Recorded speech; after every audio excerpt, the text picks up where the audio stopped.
Hey, Ben. What? Bennett? No. For you, this is the beginning of a podcast episode, but for us, it's already the end. Wow. We're done. We finished recording. Tenet. Bennett. What happens, happened. Whatever happens. Yap spelled backwards. Payback. Pay. Hey. Pay us on our Patreon. Oh. So smooth. And if you want to listen to this whole intro backwards, cut to the after the theme music and just listen there. The theme music at the end or the theme music now? At the very end. Listen to Okay. after the theme music at the very end, and you'll hear an Easter egg, a very special Easter egg. Okay. I'm Wilson Lai. I'm Benjamin Yap. I'm Eli Sands. And I'm Thanmye Lagudu. You're listening to Deep Cut.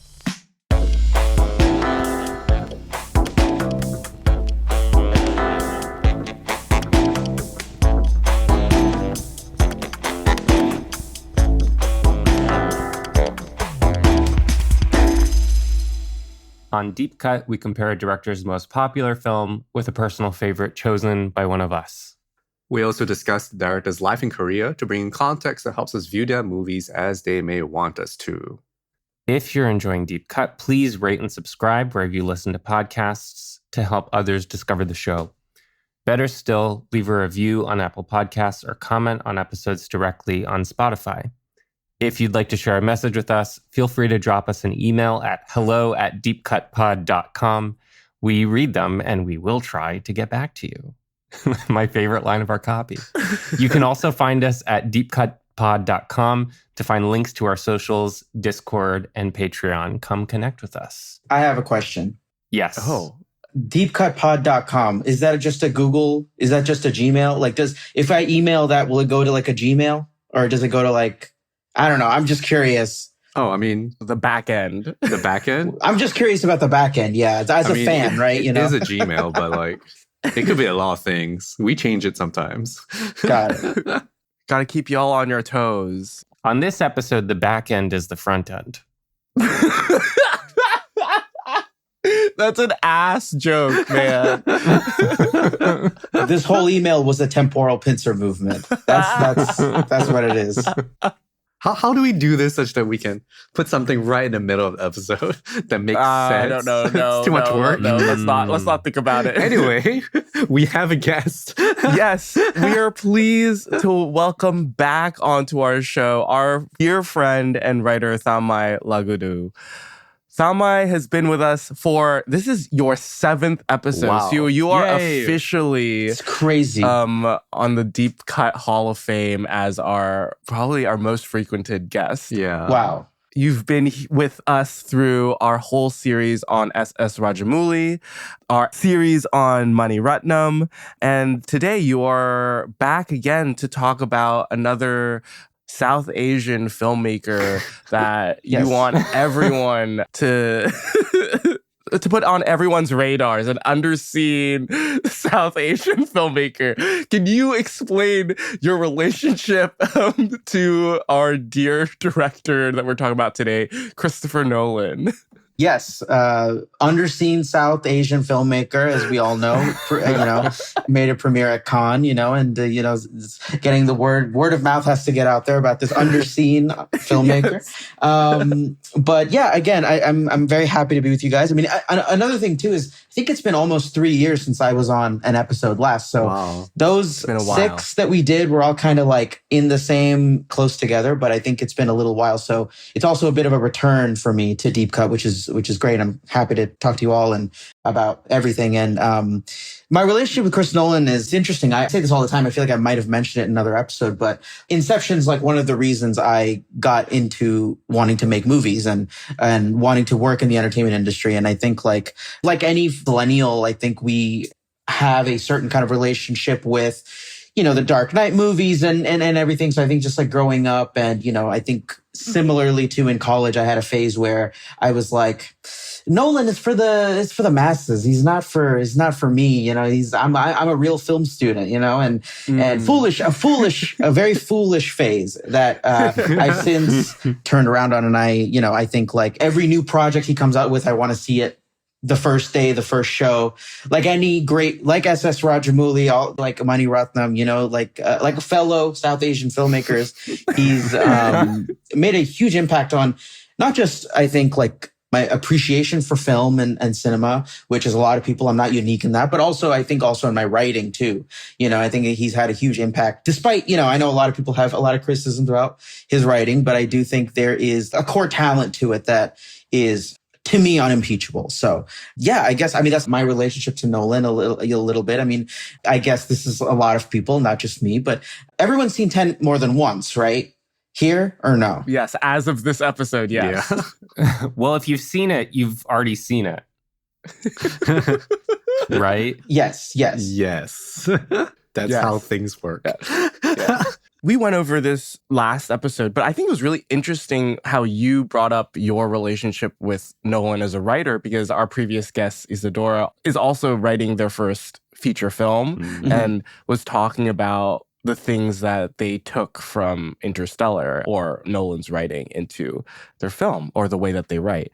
But I think I have a very similar relationship with you to Nolan, where I sort of discovered him really early on in my cinephilia, put him aside as, got into college and was watching other things, and then have rebirthed this sort of appreciation for what he's doing on screen and a realization that no one's really doing what he's doing. So he really is able to occupy this really special place in movie watching and movie making today, and how important that is for cinema. I think it's just, for me, looking at Nolan today, my relationship to him has changed so much that like I appreciate him, but I think he's just no longer fully in my taste in terms of like when I think about what a great movie is for me, even though I can feel like, oh yeah, they are good movies. It's more a function of my taste changing over time rather than Nolan being worse or better than he has been before. So I don't know, like I always feel very weird coming out of a Nolan movie where it's like, oh, it's good, but something. And it's always a something. And I feel like that something is quite similar across the movies. And I can talk about that later as well. I spoke on our Interstellar episode about how, similarly to Thanmye and Wilson, Christopher Nolan and Inception in particular were foundational to my early growing cinephilia and kind of fascination with movie making. I think where I feel myself changing, especially since our last recording on Interstellar, is this idea that Christopher Nolan does actually fit into our conversations about directors overall, and weirdly does occupy an interesting place in our canon. Behind the scenes, there's been a lot of discussion for really actually years now about whether or not we should cover Nolan, because he has the platform. We were joking about him being underseen earlier, but he by no means needs our coverage.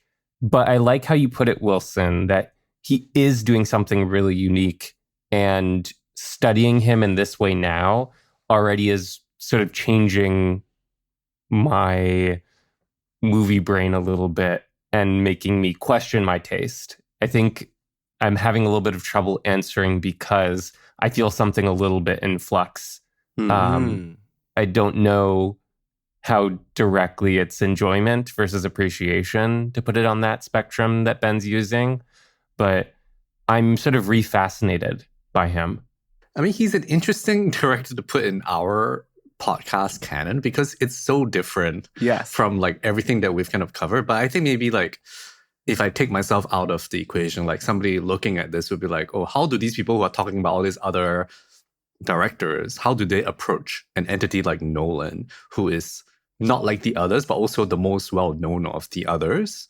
So it's like the three of us and like our guests, like we have a certain kind of perspective, and how that perspective lends itself to looking at something like a Nolan rather than, say, a Hong or a Yang, you know what I mean? Which, like, using that perspective to look at a Nolan is very weird, right? Yeah. Well, I was going to say in our Interstellar episode, we wound up comparing Nolan to Hong. Yeah. So as bizarre as that sounds. Yeah. Hong Sang-soo, Christopher Nolan. Let's get it. Okay, I think this is a great time to introduce our film for today. And this is a film that you, Thanmye, has championed and historically been a really big supporter of. And I thought it would be really fun and an interesting conversation to have because the film that we're talking about today, Tenet, isn't regarded as one of Nolan's maybe premiere works, but I think this will lead to some really interesting conversations. So spoilers ahead for Tenet. I think we will just dive into it. I don't think there's a way to talk about this movie without talking about the end, the beginning, the middle, everything. Is this movie spoilable? Because what is happening? I don't really. I don't Whatever really know. happens, happens. Yeah. I do have a brief plot summary, which is a former CIA officer called the Protagonist is recruited into a secret organization called Tenet. The Protagonist is tasked with tracing the origins of objects that are traveling backward through time and their connection to an attack from the future to the present. If that was a mindfuck, get ready for the rest of this episode because I am confusion. Buckle up. Yeah, let's start with some general reactions. So yeah, what are our thoughts on Tenet? Did our feelings towards the movie change on a rewatch? Maybe let's start with the champion of this movie, the one that's championing this The protagonist. movie, Thanmye, the protagonist. Very esteemed position you've put me in here. Thank you. But I think I have to take you guys through my Tenet journey, so to speak, forwards, backwards, temporally, everything, So Tenet came out in the pandemic, right? And I remember at the time I just graduated and I was in Florida, kind of like at my parents' place, kind of like waiting out what was going to happen before I ended up moving to LA like the year after. And we really couldn't go into movie theaters at the time, except depending on which state you were in. In Florida, you could, but I wasn't going to take the risk. It's Florida, Oh, Florida. So the first, I saw Tenet maybe like a week after it had premiered, but I drove to like a drive-in that was showing it. So I thought that was probably the best way to watch it safely. And tell you how much of a Nolan fan even I was like back in 2020. This drive-in was like 2.5 hours away from me. So that was kind of That's how long the movie is. is true. It's like how long the movie is, watch the movie, and then so like 3 tenets of time I spent. You had to do a temporal pincer movement to watch the movie. In order to see the movie. Yeah. Oh my God. And you drove backwards. No, exactly.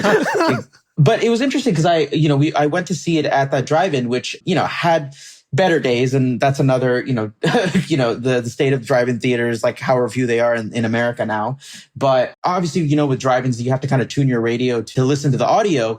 However, what ended up happening was I was tuning the radio and I was listening, and I was still like far back enough that you could barely kind of hear the audio coming from the screen. And so I was reliant on the radio, and the radio had a delay. There was I think the audio was like 3 or 4 seconds before like what was going on screen. Whoa. So on top of like everything that was happening with the fucking movie, I was like, I don't even understand. And the sound mix too, which, is a thing with Nolan. Yes. In the beginning, I was like, oh, this is a very interesting choice with the sound mix, but then eventually I realized, oh, the audio is fucked up to the radio transmission. Like I came out of the movie kind of being like, I don't know what the fuck that was. I couldn't understand half of it. And then the second time I saw it was actually at the New Beverly here, which is a theater that Tarantino owns here in LA. And I got to see it on 35 millimeter there. Cool. And I think like when I watched it then, nothing about the movie's content clicked for me, but I will say I think the experience of it, with the sound, the image and everything and the spectacle, I think there was just like something about it that I was just like, okay, this experience is nothing like I've ever seen before. And it was like so insanely loud, but in a way that I really loved.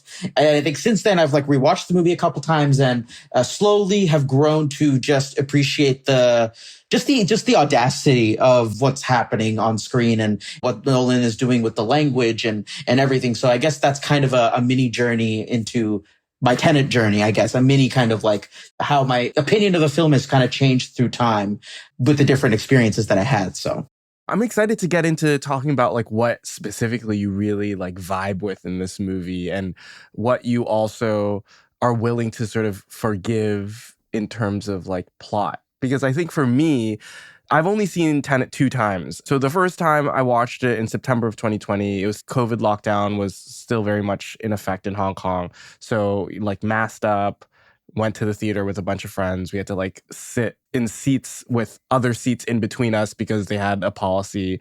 And then I watched it and I feel like I was so hyped up because everyone was like, oh, this is the movie that's going to save cinema. Tom Cruise famously told us that it was going to save cinemas. Yeah. Yes. Right. And I think there was just so much pressure riding on the success of this movie that I think a lot of people forgot about, I don't know, like the quality of the movie or like whether it's understandable to viewers. And I remember last episode, I was saying this joke about how Nolan enjoyers are like stupid people because he has to like lay out his plot like very clearly for everyone. But I take it back. Or actually, maybe now I'm the stupid person because I think I get what is being done on a very, very surface level, but I just don't really understand what's happening in this movie. You don't have to understand it, just feel it. I felt it a little more this time around, but I think my brain just really needs to understand what is happening. You're thinking linearly. You gotta stop thinking linearly. But like when there's so many scenes of like straight conversation happening. Like he like talks to the old Indian woman or Michael Caine and they like speak. They like sit and chat for like 4 minutes of screen time. And like that 4 minutes of screen time when they're like talking about specifics of things or just like talking about time or shit. I'm just like, I don't understand what's happening. So then I'm just like basically waiting for the next action sequence for me to enjoy. But then every other thing, I'm just like, it's just over my head. And I'm like, okay, great. Big words, sphincter, temporal, whatever. Temporal sphincter movement? Ignorance is your ammunition, Wilson. Stop quoting the movie, Ben! I don't Is that understand a line what from you're the movie? saying. Yeah. Yes. He's been quoting the movie the entire episode. Did you watch the movie? Okay, so I'll go next because I have something to confess here, which is that we're recording this on a Saturday. I thought we were recording it last Saturday, and I watched it the Tuesday before then. So I've already seen this movie for the second time 11 days ago. And 11 days in the future? I guess, sure. Which means 22 days from now. And I don't know about you, but I'm feeling 22. Divided by 2 is 11. Where are you going with this? That's how I feel when I watch Tenet. Okay. I saw it for the first time in 2020, probably at home. And I remember thinking like, okay, sure, harmless. Some cool things, no characters, not clear at all. In my review on this rewatch on Letterboxd, I posted a bunch of like questions, basically. This is a well-received review. Yes, surprisingly. I thought I crapped it out, honestly. People are liking it. But my good friend Phil commented answers to my questions. And I was like, yeah, I know. Like, these are the answers to the questions. But there's something that doesn't click, that doesn't gel. And I think, Wilson, you're right, that it has to do with all these, like, we're putting so much time into these conversations that clearly there must be something to grasp here. But I can't grasp it. In that way, it is somewhat like Twin Peaks: The Return. Oh. Yeah. Where in that, the logic that's just out of reach is compelling in its evasiveness and trying to grasp vapor kind of thing. Here, it's like trying to grasp a fart, and I just can't do it. Mm-hmm. What? That being said, I really like this movie. It's a lot of fun. So I don't need to get it. And yet why are we spending so much time explaining it if I don't need to get it? Yes. True. Yes. I have a surprise. I have a special guest for our episode. I was talking to friend/previous guest of the pod, Natalie Ng, about Tenet for like a second. Is she coming on? No, but she was like, I was like, do you want to like tell me what you think about Tenet in like a voice clip? So I'm going to play this voice clip for all of us. For me, for the first time. Yeah. So to give you and the viewers context on mine, Natalie doesn't like Nolan a lot. I see. So I don't know what she's going to say on this. I have some inkling, but I'm not very sure. Maybe she likes this movie, but I don't know. But there are parts of it that she does like, but I'm not sure what she's going to talk about. So 2 minutes. Wow. Let's hear what she has to say. Then we can respond Wait, to Ben, it. do you want to go before you play Nat's clip? No. I would go after. Okay. Give him more time to think about what his opinion on the movie is. All right, let's play this. And then I don't know what she's going to say. Hi, so I heard that you guys were recording an episode on Tenet, and I just wanted to give my 2 cents, which is that, firstly, I think that 90% of the film is completely unnecessary, and that there's only one truly standout element in the whole film, which is the relationship between Neil, played by Robert Pattinson, and the protagonist. Absolutely. And secondly, I have 2 film recommendations from 2016, and they're both Japanese films actually, that share a very similar concept to Tenet. The first one is called My Tomorrow, Your Yesterday, and it stars the actress Nana Komatsu. So I first heard of this film because one of my favorite idols, Junghan from 17, said that this was his favorite romantic film and he cried while watching it.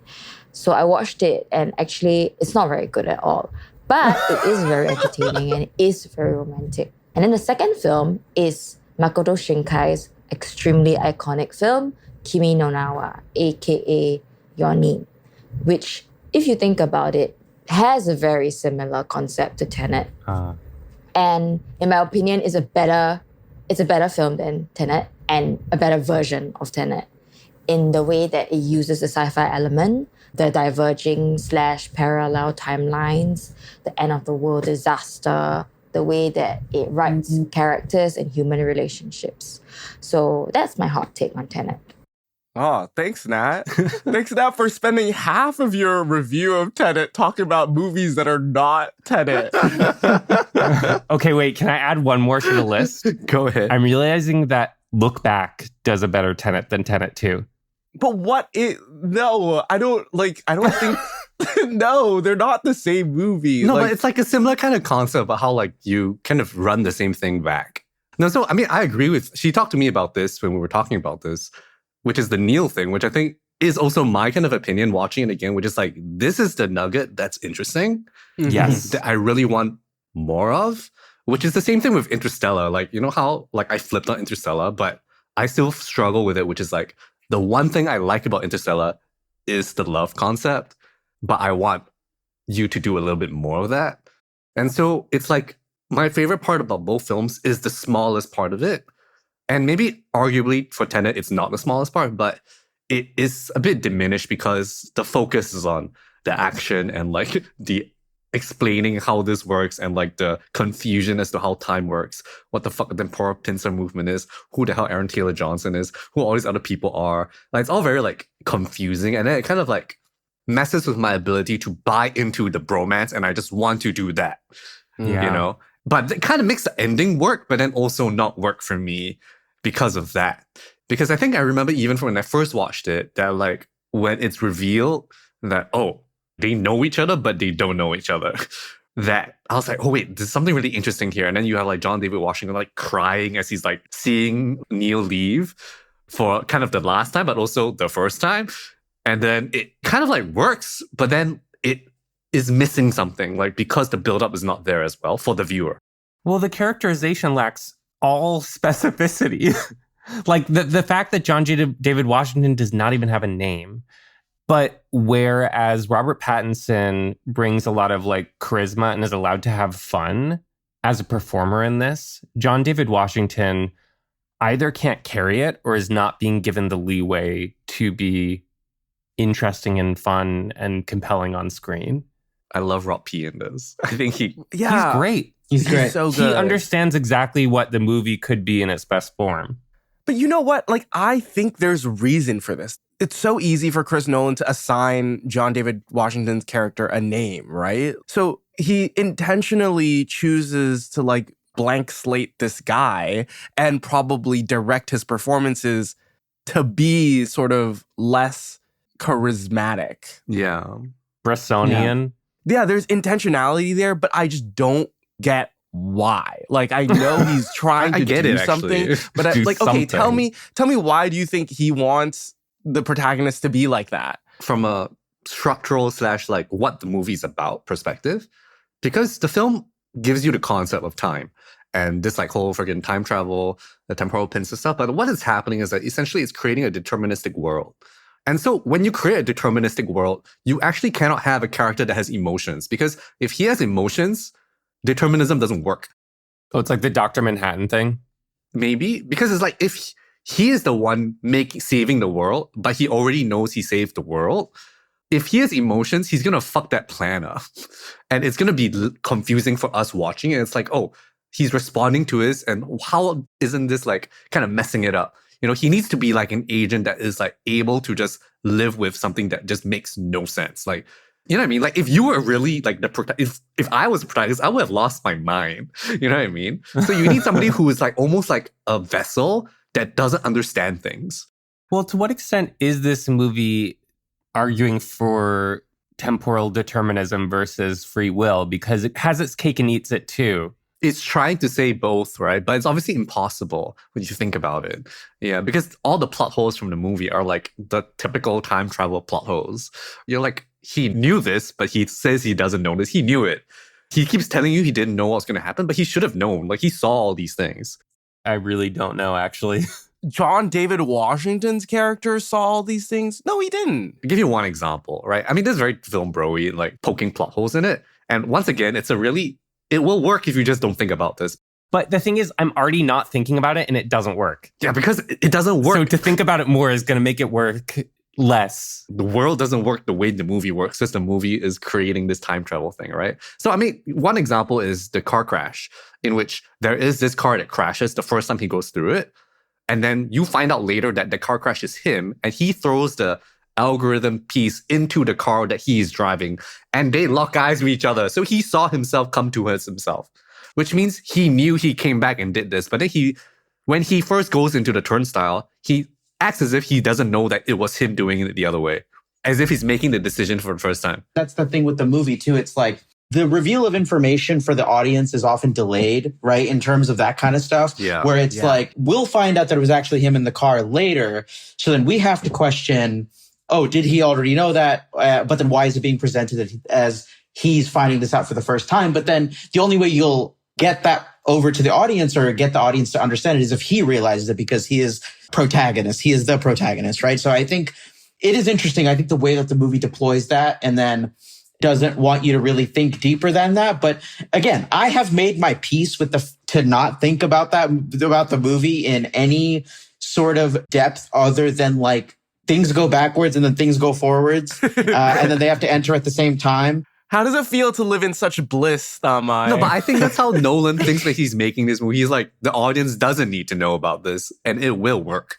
And I do think it does work, right? I don't.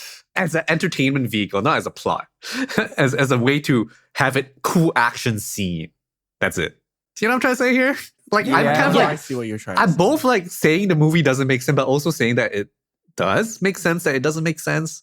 I think then it comes back to Wilson's idea that the ratio of like cool stuff that ostensibly is the modus operandi for being here in the first place is way off then compared to the dialogue and explaining things and meeting people. And Are you saying it's not cool enough? Maybe. But you enjoyed it. I'm confused. Yeah, I mean, I am too, clearly. I think if I could change one thing, it might be this, which is totally hubristic and not the right way to approach watching a movie. What would you change? But if I could put more Robert Pattinson in, like have him go on the missions to meet with Kenneth Branagh so that he's there, and that dynamic of essentially a bromance triangle is playing out between protagonist Kenneth Branagh and Neil, That would so amp up the relational aspect of the movie. There's so much plot and there's so much action, but the relational stuff, I think it's weak. And what we get instead is Elizabeth Debicki as stock wife. And I think that's one of several Achilles heels in this movie. And this is something that I thought about while I was watching the movie, is that this is like, more than it is a Bond riff, it's also kind of a Carre riff too, in a way. Like, it feels like Nolan like read like The Night Manager and like watched The Night Manager. I mean, to the point where like, I think even Elizabeth Debicki's playing the same character in The Night Manager. Maybe. Because also like Hugh Lowry's an arms dealer in The Night Manager and Kenneth Branagh's an arms dealer. But my point being is that like, one of the ways that I feel like he tries to deliver the entertainment of the film is like relying on these tropes. Right. And I think that that's like a part of it, right, is using the tropes and the novels that are potentially outdated too in terms of what they're doing, but using like the spy kind of like structure to kind of like retrofit his like sci-fi kind of preoccupations. Right. And I think because of like like you said, the deterministic kind of quality of the film, that even the Elizabeth Debicki stuff, like you said, the stock wife, the abused wife, Kenneth Branagh just being like, very much like a cartoon villain, like really hamming it up. Mm-hmm. He's really bad. And him being Russian.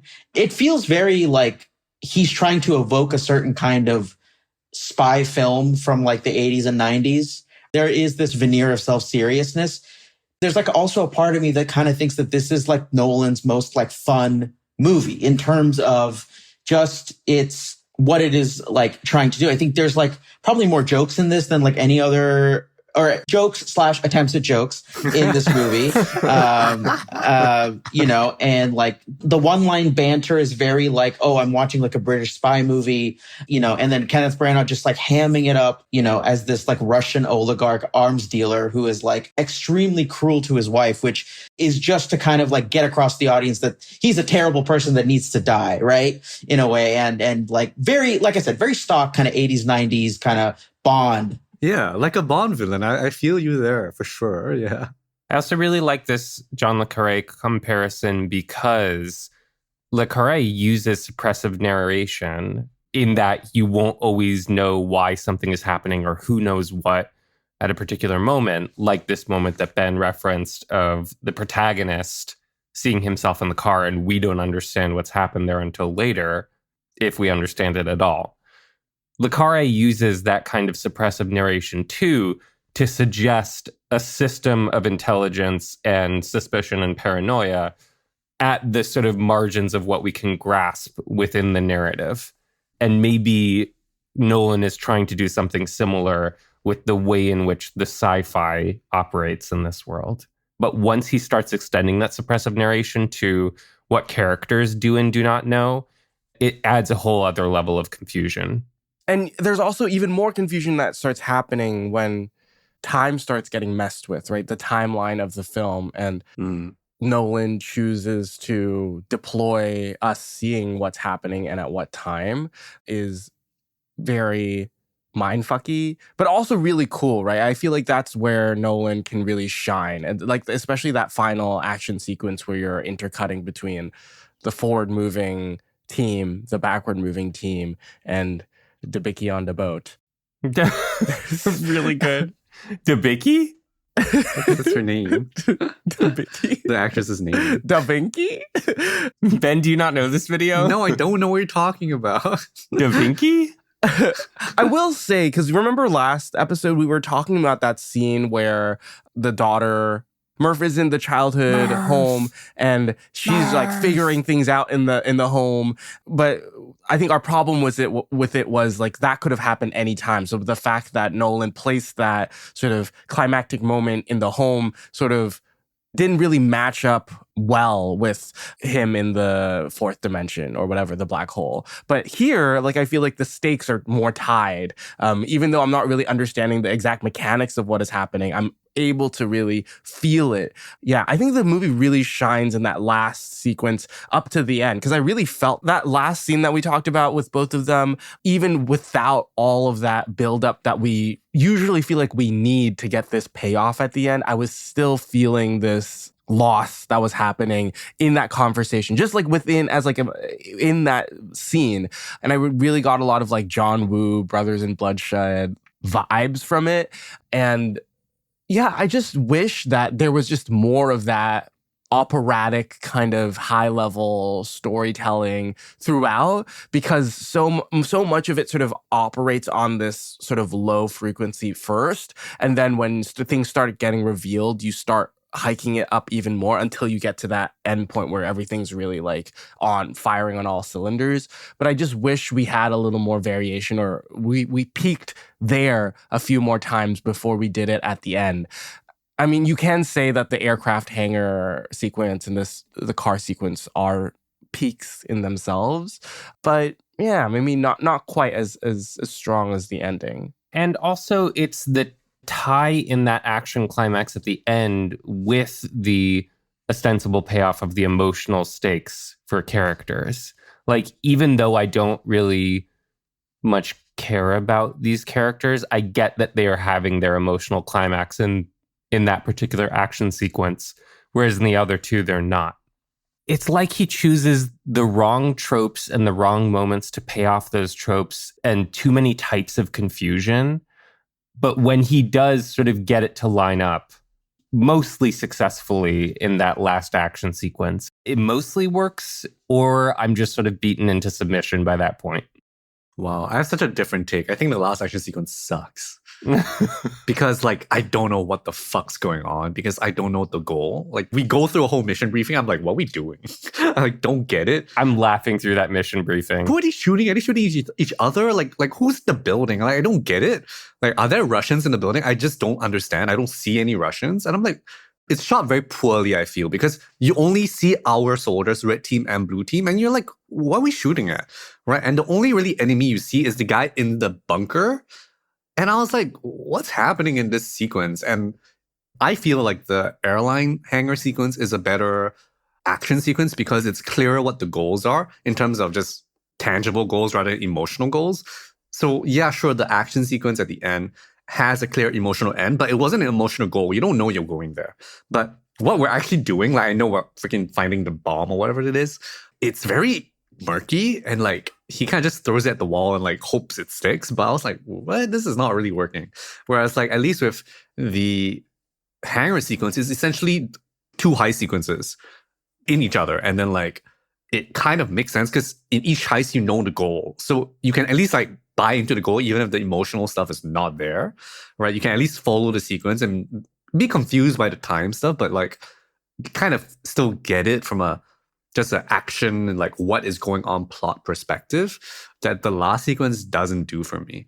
I do agree with that. Emotionally, the third one is more charged, but as action sequences, the airplane is the most clear, the car one is the second most clear, and the war scene is just so confusing. Where are we? In Russia? What? Yeah, they're in the abandoned city that Stalls 12. Yes. Yeah, but who's there? I'm like, what? Well, that's where he gets the. No, I can't even try to answer. I don't know. That's where they're looking for. He hid it. He hid it there, right? That's why so they're there. Plutonium there for the future? From the future. I don't know why I'm asking. I don't even really care. I honestly don't get it. I think what's happened is that different versions of him in the past have managed to converge the items in one place, and now he's finally executing it, but it's the past right now. Something like that. That's the best I can understand it. But I just reminded myself of like something that you guys were talking about, which is like the emotional stuff. So I think, yes, the protagonist being a emotionless vessel works for the conceptual time stuff, like I argue, but I think it doesn't work for the movie because unlike Interstellar has a lot of like space and time travel stuff too, but he throws it away for the emotional stuff, right? The love stuff. Which is the right choice. And here, I feel like he's done the opposite. It's just the wrong choice. Yeah, which is the wrong choice. Because I get that it's okay for like us to be confused about whether the protagonist makes sense or not, like his perspective makes sense. But because he doesn't have an emotional feeling or an arc, we don't have that to rely on. Because like, with movies, the shortcut is if you buy into the emotions, you will forgive everything. But because there isn't the build-up of his relationship and his trust with Neil, and then the subsequent betrayals, where he is betrayed in the film, but we don't get it because we didn't realize he trusted him or not. And it doesn't work, right? At the point where he's like, you always know more than you should. And you're like, oh, okay. For someone who doesn't like the movie, you're quoting the movie a lot. No, but the movie explains itself very well.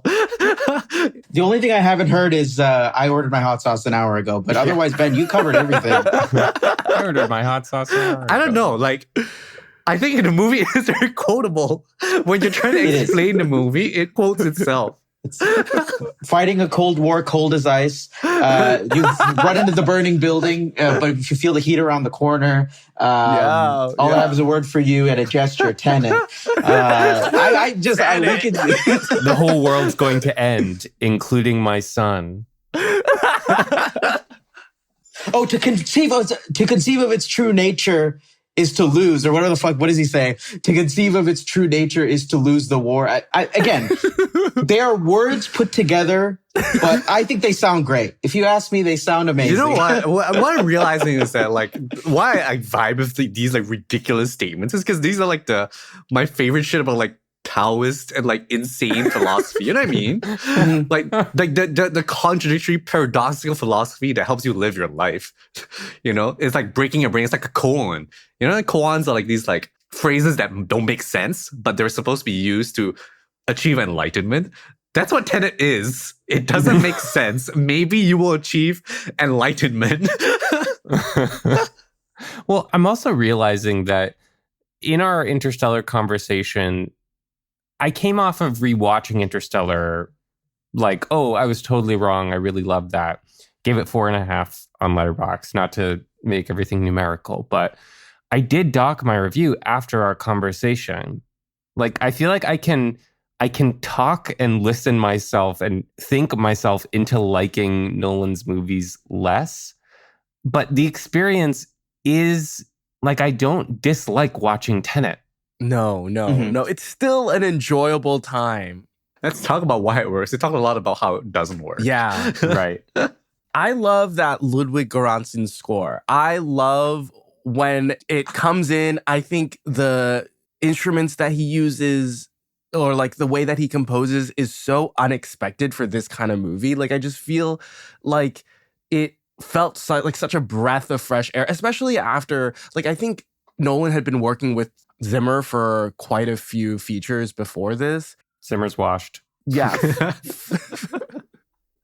Well, yeah, I agree. But like, I think they have just like worked themselves into a very comfortable area. But now him having to like work with Göransson and him to bring this, like, it is enthralling. And it made like all those conversation scenes like go by much nicer. And obviously the action sequences, I was just like, yeah, head bopping. It was great. Similarly, his new collaboration with Jennifer Lame as his editor on Tenet, I think, energizes the movie.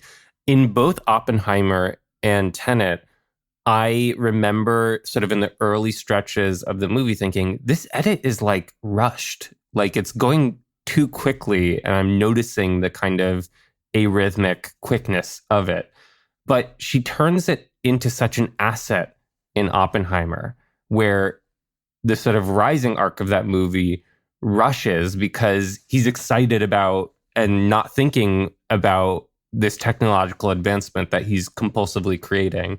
And then the movie slows its edit down in the back half after the atomic test. Here, I just sort of get accustomed to the pace. She's a really fascinating editor and is not afraid of doing something risky and sort of setting an editing grammar in the start of a movie, and that sort of changes and requires you to get on its level. So similarly to Göransson, she does something new here for Nolan in a good way. And she has this really great adaptability. Like, I'm just looking at her credits now, and she's done a lot of like that Baumbach stuff, like Marriage Story and Frances Ha and Meyerowitz stories. And these are slower paced movies that also really benefit from her edit. Like I'm especially remembering Marriage Story having a really great edit, even though it being a sizable, slow feature.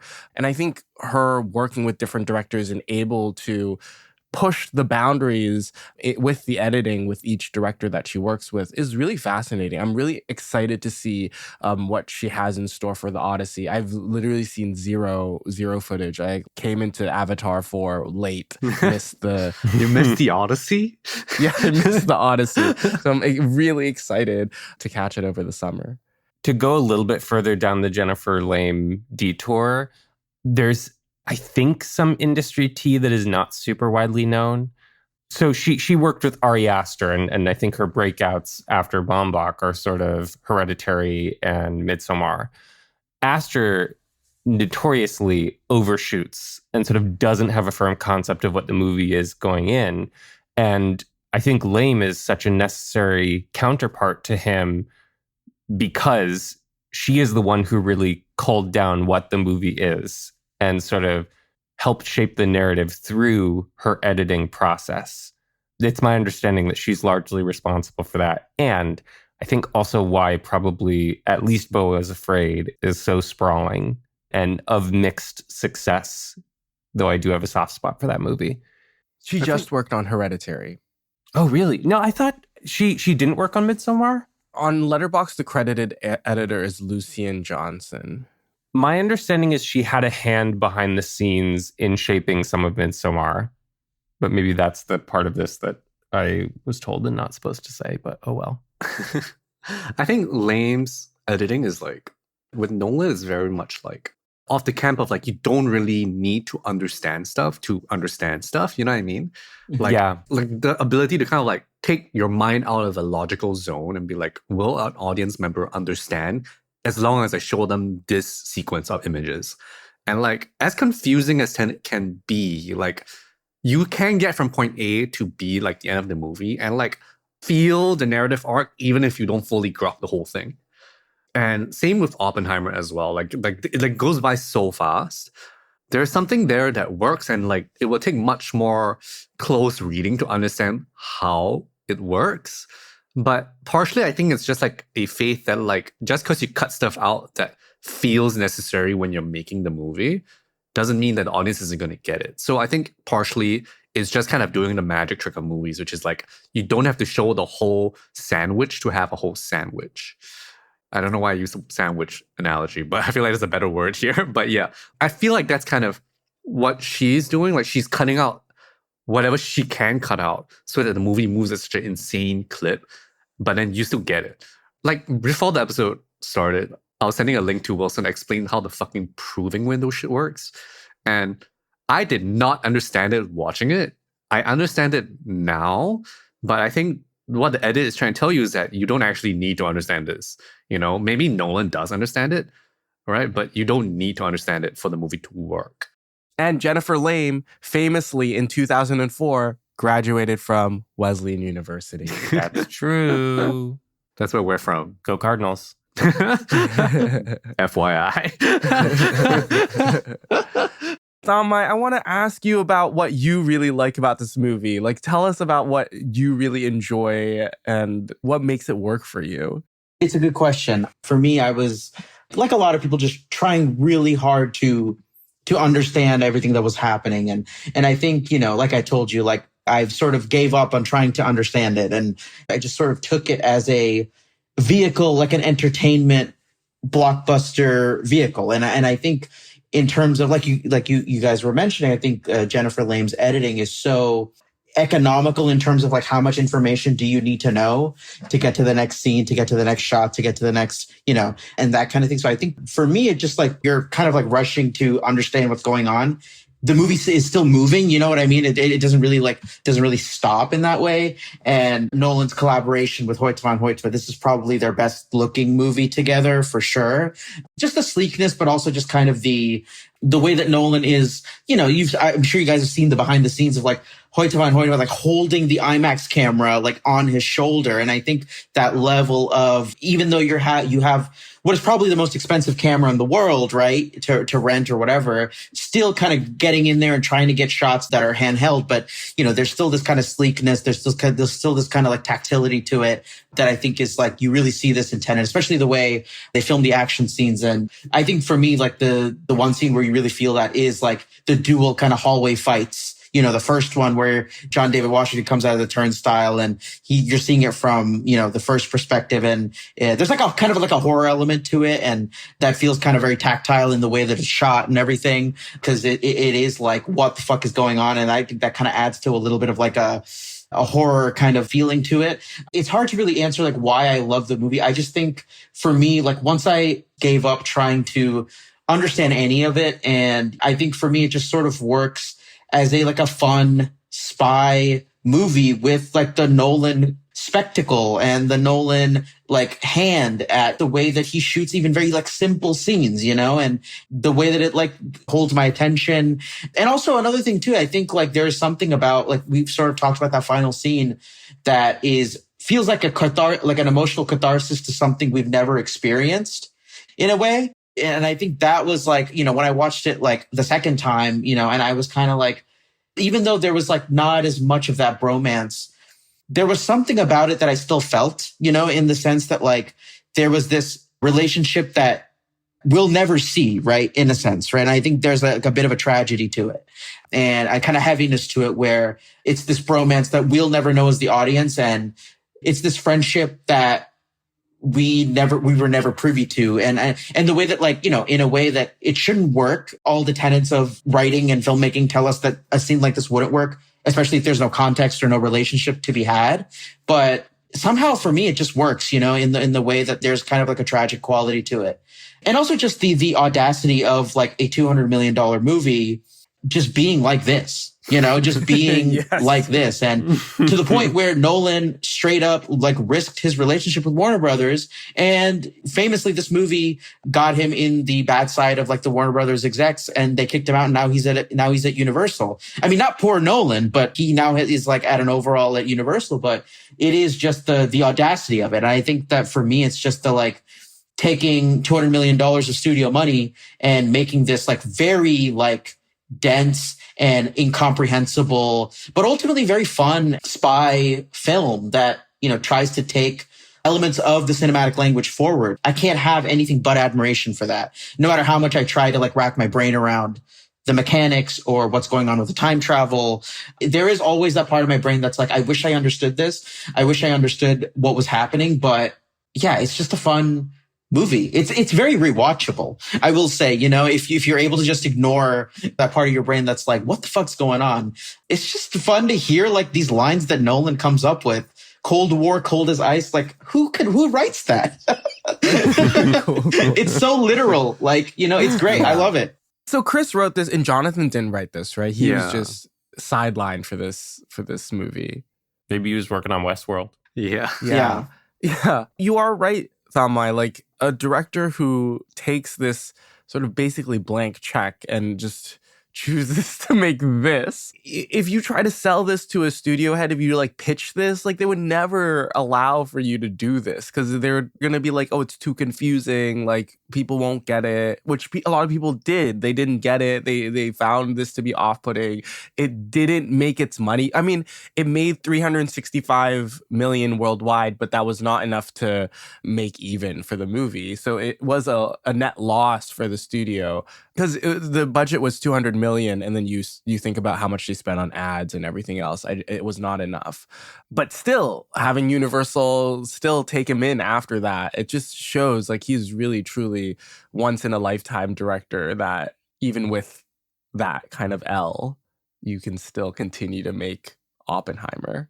What's the budget of The Bride? It was like 90 million, somewhere around that range, I think. Why are movies so expensive? Wow. You're a true industry knower, Thanmye. Yeah, no, I at least try to stay. Again, I don't know if that's the exact number, but 90 million, 80, 90, somewhere around that, range, I think. It could make that back. I don't think it's going to make that back. Why are we invested in The Bride? What are we talking about The Bride right now? Anyway, I wanted to like kind of, last time we talked about like kind of how Nolan's sort of like a big budget indie director. Yeah. One of my favorite fun facts is like how they shot some of the stuff with like paintings as backgrounds. So I feel like people must have seen this, but like I'm just gonna mention it, which is like, you know, in the science lab, when he's first learning about inverted materials and stuff like that, and then the scientist walks him down this corridor of just drawers of stuff. So apparently that long corridor behind them when they're walking, most of that is just a painting that he hired some guy to paint a very accurate, perspective accurate painting that suggests a very long hallway rather than using CGI. And I was like, this is the best. Like, it's expensive to hire someone to do this and give them time to do it, but it's still cheaper probably than doing CGI, and also simpler because what you see is what you get on set, right? And it looks better on screen. That's where Thanmye's thing about like the handheld IMAX camera, Nolan has such a great sense of what looks real on screen. This is the same thing as putting the camera on the spaceship in Interstellar. Yes. There is this sort of relationship, pull and push between like the realism of the way that we're seeing things, plus the weird sci-fi aspects of what's happening. And I think Nolan negotiating with those two things is something that he does really, really well, that a lot of other sci-fi directors, I mean, should take from. Like, I feel like it enhances the believability of the film itself, and by extension, enhances the whole movie-going experience. Just that attention to detail. Really figuring out how would this look on camera. Yeah, even down to like bungee jumping up a building. Like, how do you even think of this stuff? And also, you know, that could have easily been, they could have like done some CG, but they didn't. I mean, you see stunt actors doing it. People have talked ad nauseum about his commitment to just like realism and verisimilitude and all this kind of stuff. But it does make a difference when you're watching the film. I mean, it really does, you know, and I do think this Tenet is a big kind of gaslighting myself into liking it over a long period of time. I think there's a part of my brain that does think that way. But I don't know. I think in now when, you know, we are in a very like fragmented, like very like, you know, a lot of the big blockbusters and like these movies that there's a lot less movies coming out, first of all. And also the movies that do have a lot of money are the safest possible things. Like, I don't expect fucking Project Hail Mary to be like anything that audacious. I'm going to be very honest. Man, people love in that movie though. It does, you know, I hope to be proven wrong, but it does feel like we are in this safe mode right now where when execs want to spend a certain amount of money, it has to be The Martian, or it has to have a certain level of legibility. It has to have a certain level of, oh, the audience can connect to this. The audience can connect to this. Whereas Tenet kind of just throws all that all out of the window, purely relying on like Nolan's craft of like putting together scenes. And there is this like vague kind of emotionality with like a mother-son story, which is just kind of there for stakes and not really for exploration, right? And I think it just kind of leans into the mechanics of being a spy sci-fi movie, you know, whereas now it feels like a lot of these big budget films have to be made very safely and very legibly in terms of like its emotional connect, and also its hitting the things that you need to hit in like a 3-act structure or whatever, right? You know, it is, again, just kind of feels like throwing caution into the wind and making something that is quite experimental, like in a way, right? Yeah. You know, even for Nolan, I would say too, in terms of the pure kind of mechanics of the film. Mm-hmm. I mean, Eli mentioned Bressonian, and now I kind of like feel it more as I think about it. Because like we can knock on the film. I've knocked on the film about the lack of the emotionality, but maybe that's kind of, not say the point of it, but rather the approach to it. It's like, what if I made something where emotion is not important, but emotion is very powerful? What if I make something experimental in which I don't use emotion, right, for a big blockbuster movie, which is extremely risky and is based on my reaction to it, shows that there's a trade-off when you do something like that, right? But then I don't maybe knock it for trying to do it this way, and to do it for an audience that's not expecting you to do that is very weird. Like for an audience that's maybe expecting an interstellar emotional journey at the minimum, but it's like, oh, fuck it, I'm not gonna do it. Like you were mentioning the bungee sequence, and I'm like, it's interesting he does that, but he doesn't like film it in a sort of like Mission Impossible way. He's just like, zoop, they're up there, and then we're in the house. And like there's no focus on the thrill of the maybe like the first person excitement of the reverse bungee jump. He's just like mechanical, like this is the operation and this is done, and then we're there and then we're gonna move on. Right. And that's also kind of a choice. You know, even when they jump off the building, it happens in like a blink. They get off, they stop, unclip, and they're walking away. I'm like, oh, okay, that's it. There is almost no focus on the spectacle of some parts of this, which are somewhat spectacular. Yeah. He's an auteur making auteur decisions. Yeah. Like, I think you can even put it in comparison, right, with Oppenheimer and Barbie, both coming out in the same weekend, both major tentpole movies, both highly successful movies. But I think you show them both to a normal person, they would be like, okay, Oppenheimer is definitely like more not a movie than what Barbie is, because Barbie is very much a 4 quadrants. As surprising as taking a toy and adapting it into a story, it is still very much a by-the-books Hollywood feature film. But Oppenheimer is all over the place. It's jumping all over the place. You don't really know what's going on. There is an emotional through line there, but it is told in such an interesting way that only an auteur filmmaker would do and would be stubborn enough to stick to what he wants to do. Right. And Ben, it's interesting that you pointed out about the reverse bungee jump part of it. And it got me thinking, like, you know, like you said, in a Mission Impossible movie, or like, for instance, that would be the thrill, is the process of getting from point A to point B, right? And the obstacles that need to go there. And Wilson, to your point about Nolan being an auteur, you can kind of see the Michael Mann acolyte in him, where it's very much like my protagonist and the people he surrounds himself with have to be very good at their jobs in a way. And I think that kind of informs, Nolan kind of constructs the thrills, but also the way he constructs the characters, right? And I think the protagonist is very capable, very good at his job. For example, in Heat or something, right? Like in Heat, Robert De Niro and Pacino are very good at their jobs, but their conflicts are personal conflicts, right? It has a separate melodrama element where the conflicts are personal. In Tenet, there is no personal, right? So really what you're seeing is people being very good at their jobs and John David Washington, like kind of caring about Elizabeth Debicki, right? And that being kind of a source of tension. But otherwise I think that like kind of like him really being a fan of like Michael Mann informs a lot of the way he constructs the thrills, but also just the way he constructs the characters too. Well, last episode, we were talking about the Nolan male archetype, where you have a guy that's really good at his job, but he has to sacrifice family. And that's like the big thing that like, oh, we should feel so bad because he sacrificed his family in order to like build a bomb or be good at his job. But in this movie, he doesn't have a fucking family to like sacrifice. He's just, there's nothing there holding him back or holding him from doing his job well. So maybe that is like something that is a Nolanism that I would have wanted. I don't even know. Which is weird, right? It's weird that you want it.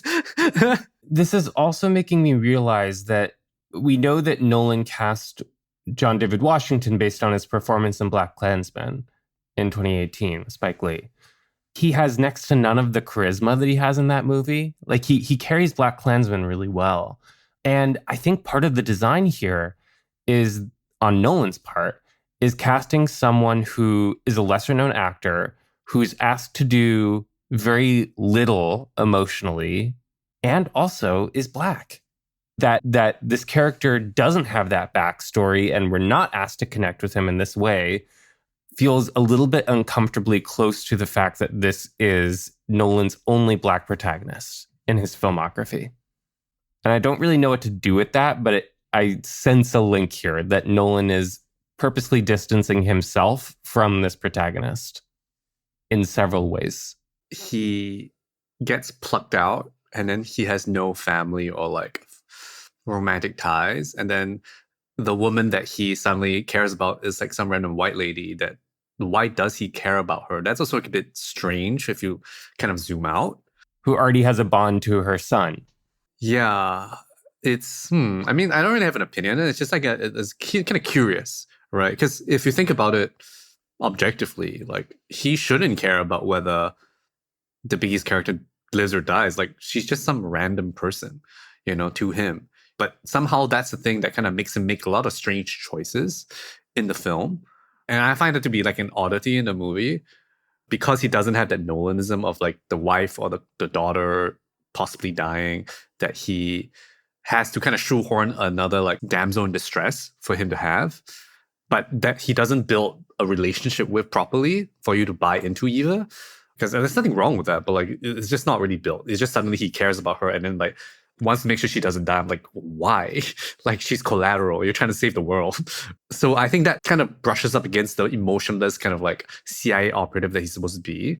I guess the characterization counterpoint to that is that like he goes out of his way to save the audience in the orchestra opening scene, but different sense of stakes in that scene. Like he's a bit over invested in her, but then he needs to be, or else the movie doesn't work. I think to zoom out, what I'm saying is that like I don't expect a Nolan movie to have the most accurate or interesting or specific racial politics. It's just a little odd the way this one sort of colorblinds itself. It's a little weird with me. And to your point, Eli, the only time I really felt John David Washington's, like, not just him being a black man, but also him being an American too, I think felt there was like at least something that was being attempted, was when he goes to meet Michael Caine at that like really fancy restaurant, you know, and I think that was the one scene where it's a bit like, there's this guy who's like clearly being like, you don't belong here, right? Like in his demeanor and what he's doing. And I think that's maybe the closest the movie goes to addressing that in any way, right? Like there is that acknowledgement of he is somebody who has like a Brooks Brothers suit, right? But I caught a little bit of that at that attempt at Nolan trying to do something there in terms of like him being a bit of a out of place in this particular space. But at the same time, I also don't know if that's just him being an American in a place that like caters to British high society. You know what I mean? I also the line is very unclear in terms of like, is this meant to be like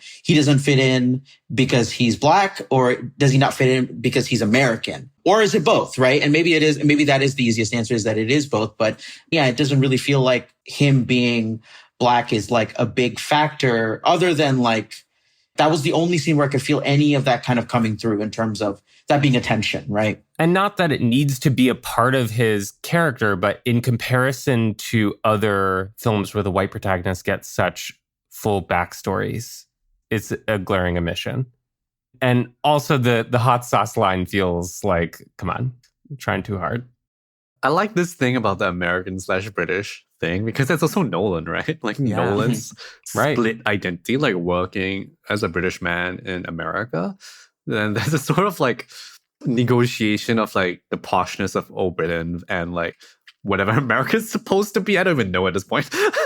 But it's kind of an interesting element to it. There's an implication that the protagonist is somebody that comes from nothing, that he is poor and that he is, I don't know, and what that says about his recruitment, that he becomes a very easy soldier and operative. Like, you know, those espionage kind of like tropes. Like that best operative isn't the posh guy that's like his father, like say in Slow Horses, where like your lineage is like top MI whatever, right? But here it's like the best one is the guy that has no family connections, and the only thing that matters is how well he can do his job. And there's a bit of that kind of maybe trope in this, which is interesting to use. I guess putting it into like the American versus British kind of dichotomy is like kind of funny and interesting to think about. There's maybe something there that he's not exploring, but it's kind of good that there's like a bit more to kind of think about. Okay, as we get into the end of our episode, I think the next Nolan film that we are going to talk about is his latest upcoming feature, The Odyssey. So hopes and dreams before I guess we check back in a couple months after The Odyssey's come out. I'm hoping for a fun, not boring movie about the Odyssey, because I think I've like heard this story lots of times and I feel like it might be boring. I don't know what happens in the Odyssey. I'm going to read the book. That's my plan. It's really worth reading. I do strongly believe it's such a foundational narrative, like more so than the Bible, at risk of... Oh, right. It is, though. The way that story structure works is so largely based on the way that the Odyssey unfolds, like story structure as we classically think of it, in whatever you want to call it, Western storytelling, as yucky as that term sounds. It's like the hero's journey type stuff. Or... Yes. Exactly, yeah. And Odysseus as an archetypal hero with goal, flaws, obstacles galore. It is the foundational text. So I think very worth reading on that level alone. But aside from that, it's just full of great episodes and stories in the way that like the Torah or Old Testament Bible is. Like there are these pockets of interesting ideas and lessons and characters, like a great miniseries, which maybe makes me wonder, would this be better as a miniseries? No, please don't. Please don't ask. I mean, it's going to be question. 3 hours, right? That's what it's going to be. Oh, man. I mean, I will give it, obviously I'll watch it, give it a chance, but like it's a bit concerning just looking at the cast and being like, question mark with this whole cast. I beg to differ. When I saw Travis Scott confirmed for the film, I was like, I'm in. If I was 100% in before, now I'm 150, 200% in. Okay. Yeah, you are. Yeah, Don't doubt Nolan. Okay. Don't doubt him. He has a plan. He's going sicko mode. Sicko Modesty. Also, like Travis Scott's song ends Tenet. Like what? Apparently, I didn't realize until I looked at in the credits. Yeah. Our most corporate rapper.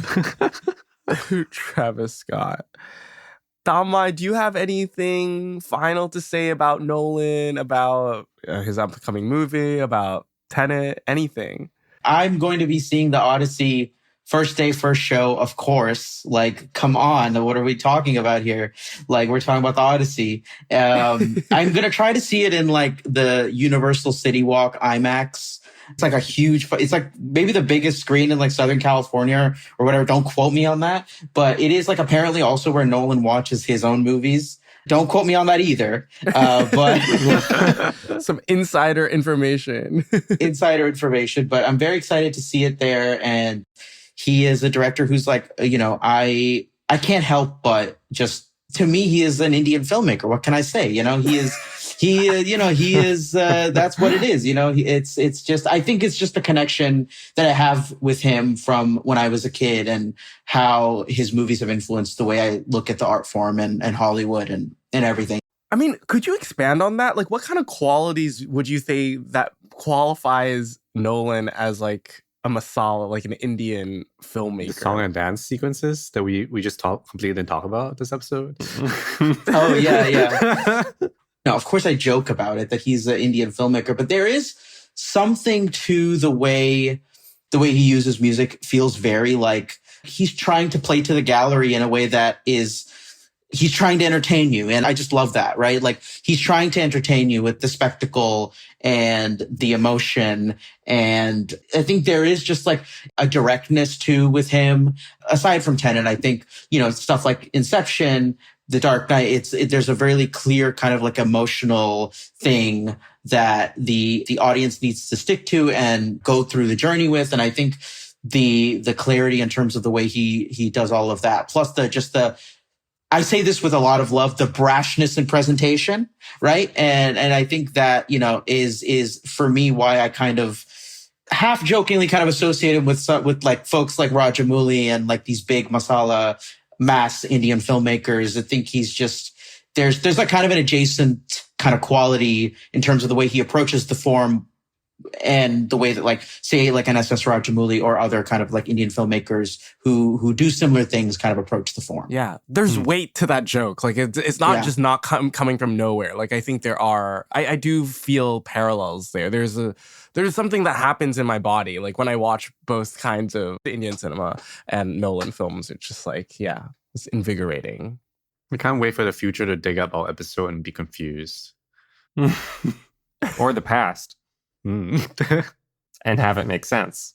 Once again, thank you so much, Thanmye, for joining us on this episode of the podcast. It's so good to have you back talking about movies with you. Yeah. Is there anywhere that people can find your work, or what are we looking forward to be seeing from you? Or what's going on with you? Oh, thanks again for having me on. I'm glad to talk to you all after almost 3 years, like I mentioned, and it's great to chat about Nolan. I can talk about Nolan all the time, and and everything. And there's not really too much to plug. Really, I'm off Twitter because of Elon Musk, and I will say, I am a working screenwriter. One of my pilots made it onto the Daisy list, which is this collaboration. It's kind of a diversity list of like 12 different scripts that were picked by like a group of like judges from like Mindy Kaling and a few other folks.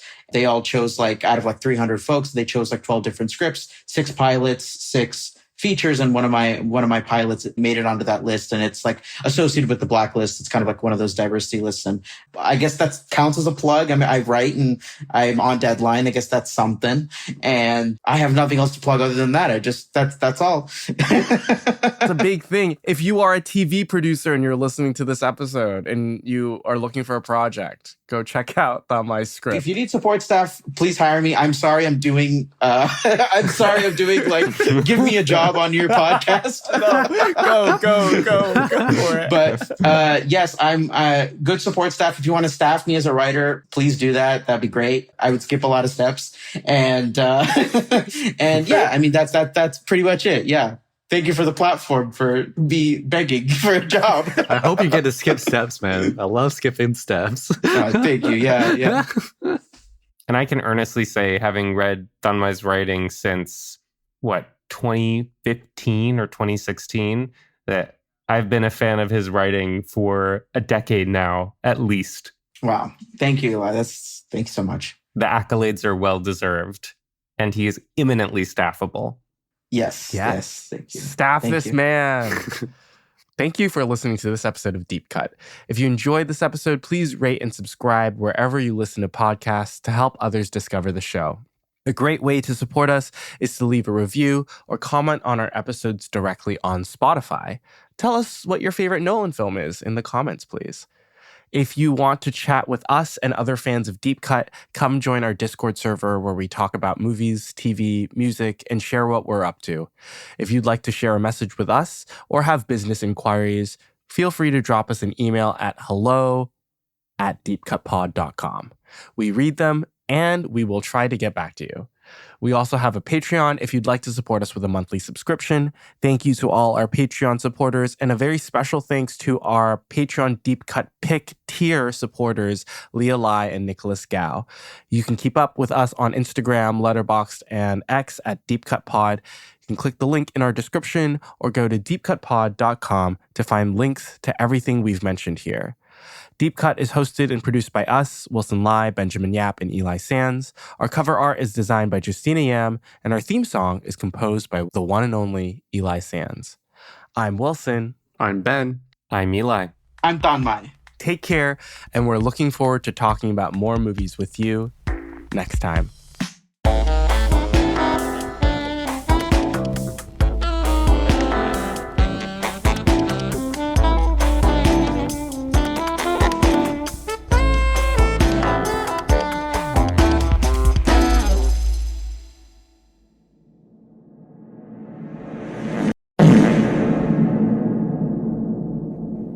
Okay, and then after the theme music here, we'll include the sound effect fart with extra reverb. Okay, thanks.